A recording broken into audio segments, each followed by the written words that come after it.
So the other day I was thinking to myself, man, I'm wondering what's going to happen in the next John Wick film. And then all of a sudden, Bob Odenkirks popped up on my trailers on YouTube, and I said, all right, kind of dig this. So it went from being a comedian with David Cross to now being John Wick, the sequel. While David Cross has turned into, yeah.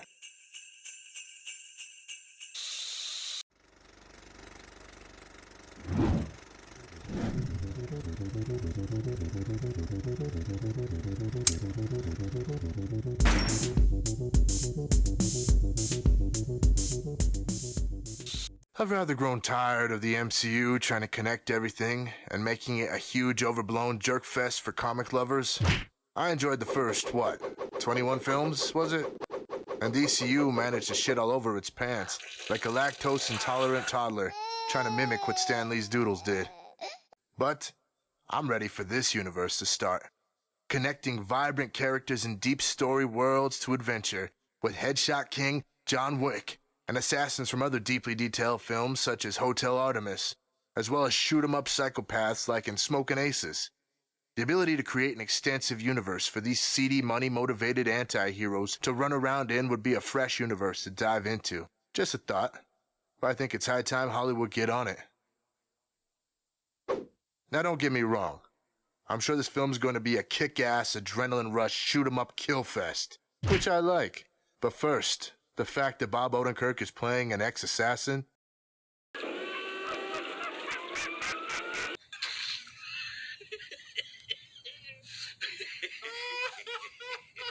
Okay, now that's out of the way, let's dig in.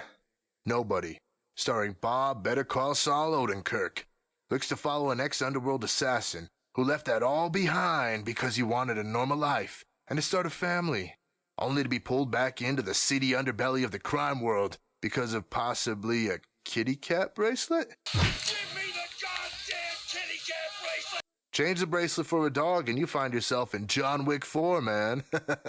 Complete with classy names placed on abnormal crime world jobs like a creditor, Bob owes debt to, and Bob's auditor position of hired hitman, along with, instead of gold coins we find in this story. So pretty much a rehash of John Wick. I'm not complaining, just noticed some strong similarities between the two worlds.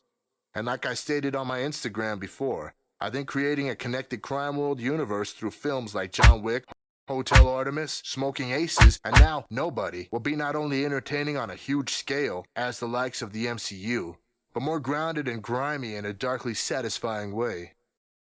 Poor Bob. Can't seem to catch a break. From getting robbed to simply missing the garbage truck. He can't take the bullshit any longer, and after a visit with Christopher Lloyd, and a back alley brick wall, seeing little Bob take down these city bus assholes looks to be just what he needed. The choice of music overlaid in the background of his rampage against public transportation bullies suits this scene perfectly. Assuming his street brawl led to some associates of the gang going back to Bob's house to fix him, we see Bob showing off his John Wickian-style skills as he runs through these would-be SWAT-type assassins like level 1 of a Hitman game. His creditor comes after his family after finding out he's been resurrected to the crime world and really sets Bob's character on a fuck you, die motherfucker, die rampage, shooting up everyone and demanding the thieves of give it back. Fuck it, make it a running joke. You see him shoot up everyone and even harpoon some goons. The GoPro on the gun scene looks pretty intense with the dance he goes through to shoot it off. Our preview ends on a scene that wraps up the title in a police precinct with two detectives questioning Bob and... Nice.